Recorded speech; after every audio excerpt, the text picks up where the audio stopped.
This video is a little different to my normal videos, but will provide important information as we head towards 2021, where hopefully the border into the Philippines will reopen. So no matter if you're planning on going to the Philippines to be with your Filipina or going there to explore the beautiful country, you'll find valuable information and tips around what to do when in the Philippines to get maximum enjoyment from your visit. So be sure to stay with me here. Now at the start, I want to say that everyone's different and free to do what they like when in the Philippines. But for me, these 10 tips I'm about to give you, I recommend from my own personal experiences and what I've seen myself in the Philippines and told by many foreign guys on my YouTube channel over the past few years. So here we go. Tip number 1 is never drive in the big cities, unless of course you're a daredevil and much braver than me. Foreigners can apply for an international driver's license when in the Philippines and actually be then legally allowed to drive on their roads. Some people think this is really cool and look at hiring a car so they can easily explore. This may be okay in province areas, but you must know that in big cities like Metro Manila, the traffic is chaotic and they have their own way of driving, which is far different to anything most foreigners would ever have experienced before. I've been driving in Australia for 40 years and I class myself as a good and experienced driver, but no way would I dare to dream of driving in Metro Manila. And for those that have visited there, then you'll certainly know what I'm talking about. There are many options to getting around in the Philippines via public transport, like taxis, buses, trains and planes, which are all fairly inexpensive, or you can even hire a minibus for a more personal trip to a province area. Now, something to also consider is that if you're in an accident, even a minor one, and even if it wasn't your fault, as a foreigner, you're most likely to get the blame and may need to cough up money to avoid any issues with the local police. Now, one must note that this doesn't always happen, but I've been told about this happening fairly often, and certainly for me, it's something I don't want to be dealing with when trying to enjoy my time in the Philippines. Tip number 2 is along the same lines as hiring a car, but around hiring a small motor scooter, which just about any foreigner can do. This is more popular in province areas, and for sure it's a great way to see the Philippines in a way that's inexpensive and you're not tied down to timetables. But be aware, some scams are running around these motor scooters where upon you returning the scooter, they will tell you that you've caused some sort of damage. So the best way to try and protect yourself, and the same if you hire a car for that matter, is to take many pictures of the scooter or car before you even drive it. Make sure that you have a date and timestamp on the photographs and show any damage, scratches or problems with the scooter in clear photographs. And when you turn the scooter on, be sure to listen to the sound of the engine for any rattles or unusual noises, and if you detect any, then point it out to the business owner before leaving. And possibly it would be wise to request a different scooter or car that has no such issues. After all, you don't want to be riding around a province area and all of a sudden the scooter breaks down. That would certainly put a damper on your whole day. Tip number 3 is never be disrespectful to anyone whilst in the Philippines. You must remember that you're a visitor in their country and as such you should act accordingly. Now I know that most of you guys get this and you certainly act respectfully, but every now and then I do see foreign guys who think they're something special and somehow better than the local people, and their behaviour towards them is frankly out of line and disgusting. My experience is that Filipino people by and large are super friendly and helpful when it comes to foreigners, and if you're respectful to them, they'll repay that back to you, which of course helps to make for a much more pleasant visit. Tip number 4 is more for single guys visiting on their own, like backpackers, etc. And that is, never be drawn away to a private or remote area by anyone.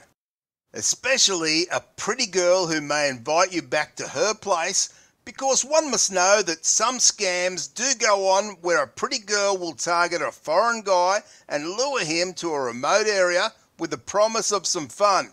And instead, what the foreigner finds is that he's somewhere away from people and 4 or 5 Filipino guys are there to greet him with baseball bats, ready to beat and rob you.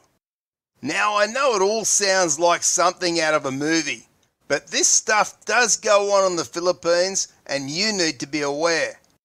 Tip number 5 is never go exploring without taking water with you. And when I say water, I mean bottled water that you may get from 7-Eleven or a supermarket. The Philippines has a very hot and humid climate, and it's very easy to dehydrate if you don't drink plenty of water through the day when out and about. And the last thing you want to do is end up dehydrated on a drip in a local hospital where it will cost you plenty for the treatment, especially if not insured, and surely this will spoil your holiday. And talking about insurance, my advice is don't go to the Philippines without travel insurance, which is not overly expensive. Also, the reason I say always drink only bottled water from a supermarket is because if you drink local water that comes from a tap or even a refilling station, then you run a strong risk of getting stomach issues or cholera, which can be very serious and destroy your vacation. Tip number 6 is never take more cash with you than you will need on the day, and to have multiple ways to access cash should you lose a bank card. For carrying cash, then forget about a wallet and invest in a money belt or a money pouch that straps around your body underneath your clothes. And be sure only to open the pouch when you're in a private place such as a toilet. You can keep some small notes and change in your pocket for easy access, but make sure it's only a couple of 100 pesos in total. And as I say, the rest of the money is to be hidden away. In the travel pouches, you can also keep things like ATM cards or travel documents. And the less obvious you are around where your money is kept, the safer you'll be and the less problems you're likely to encounter. Tip number 7 is to never drink alcohol to excess when in the Philippines. At home, you may often drink a fair bit with friends and never have an issue. But there, you're in your own environment and most likely with friends who have your back. In the Philippines, you're in a foreign environment and really have no one for support. I've seen many times foreign guys getting themselves into a lot of trouble by drinking too much and becoming loud and obnoxious. And you must know that this is something that won't be welcomed or tolerated by many Filipinos, and certainly something that can lead to confrontation, which I'll cover in the next tip. Tip number 8, as I preempted, is never to get into any confrontation or heated arguments. As nice and friendly as many Filipino people are, they also have their limitations around people they may feel are being disrespectful to them or a family member. What some people don't understand is that Filipino justice can and often is far different to justice in many cultures. And if you upset or disrespect a Filipino, then you could find yourself in a very sticky and dangerous situation with several family members there ready to defend the honour of their family member and their family in general. Now, if you're lucky, it may just be a verbal stoush. But if unlucky, it could end up with a physical fight where sometimes weapons may even be drawn. Foreign guys need to understand that things are different in the Philippines. And even if you need to swallow your pride and apologise and then walk away, that's by far the best thing you can do apart from not getting yourself into that situation in the first place. Tip number 9 is never to expect the Philippines to change for you. Part of the charm of the Philippines is that it's much different from where you live, and to many people that's very appealing. Yet I do see and hear many guys who run the Philippines down for various reasons. They'll say things like that everything is slow in the Philippines. Well, for many people they love that slower pace, as the life they have back home is far more hectic. The thing is, when in the Philippines, don't be complaining out loud about the differences. If you wanted the same as your country, then simply stay in your country.